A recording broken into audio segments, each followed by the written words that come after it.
자, 보면 지금 헐랄랄랄랄랄로나 원소 나열법으로 주어진 두 개의 집합이 있어요. 그럼 자, 우리들의 포함 관계는 집합 A의 모든 원소는 집합 B의 원소예요. 벤 다이어그램을 그려보면 A라는 집합 1과 3을 원소로 갔는데 이 1과 3은 집합 B의 원소야. 괜찮아요? 그럼 B라는 집합은 1과 3을 제외해놓고 5, 7 요렇게 지금 되어 있는 상태겠지. 벤 다이어그램 그릴 수 있는 거 맞죠? 자, 그때 자, 집합 X는 두 개의 조건을 만족한대. 첫 번째 조건 나예요.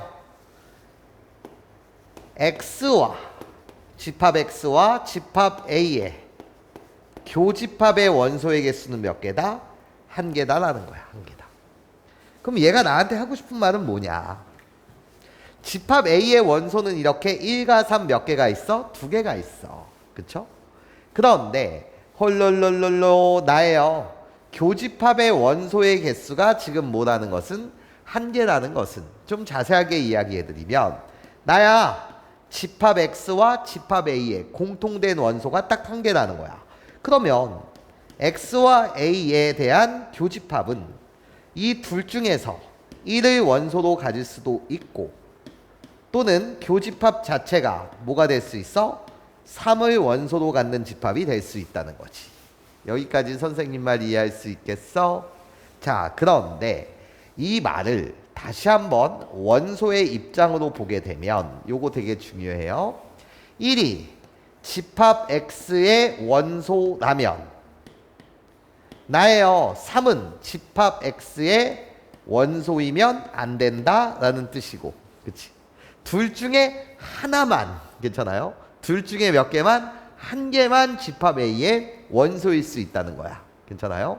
교집합이라고 불리는 것은 공통된 원소에 대한 이야기를 하고 있으니 이 공통 원소는 1이 될 수 있고 3이 될 수 있다.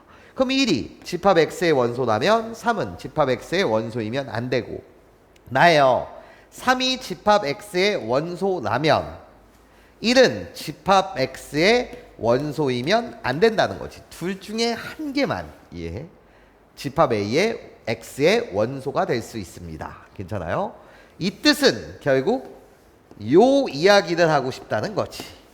여기까지 선생님 말 괜찮아요? 그때 두 번째 조건. 두 번째 조건은 집합 X와 집합 B의 합집합이 B라는 것은 X는 B의 무슨 집합이어야 해? 부분집합이라는 거지. 여기까지 선생님 말 괜찮아요? 아, X는 집합 B의 부분집합이구나. 그치? 그러면 집합 B의 부분집합 중 괜찮습니까? 부분집합 중 이 경우는 1을 반드시 원소로 갖고 3을 반드시 원소로 갖지 않는 경우 나예요. 왜? 이 두 개의 조건을 동시에 만족하는 집합 X의 개수를 구하라고 했으니 이 경우는 집합 B의 부분집합 중 누구? 3을 반드시 원소로 갖고 1을 반드시 원소로 갖지 않는 그 경우가 몇 개냐 이렇게 묻는 거죠. 괜찮습니까? 나예요. 그러면 자, 답을 맞추게 되면 집합 B의 원소는 4개니까 너로 만들 수 있는 부분집합은 2의 4제곱 16가지 경우가 있을 텐데 자, 반드시 원소로 갖는 경우 뭐 해줘야 해? 치수에서 빼기 1. 반드시 원소로 갖지 않는 경우 빼기 1 해줘야 되는 거잖아. 맞아요? 이게 내가 집합 X 이 조건에 만족하는 집합 X의 개수가 되겠다. 그럼 결국 2의 제곱이 될 테니 나는 몇 가지? 4가지 경우가 있을 거고 나도 마찬가지로 똑같이 2의 4제곱에 반드시 갖는다 반드시 갖지 않는다 빼기 2 해주시면 4가지 경우가 있지 않냐라는 거지. 이렇게 경우는 몇 가지 경우가 있었다? 첫 번째 케이스가 있고 두 번째 케이스가 있었다. 두 가지 경우가 있었습니다. 자, 우리들을 더해주면 답이 될 테니 답은 몇이 되겠다? 8이 되겠다. 이렇게 여러분들 해석해 주시면 되겠지.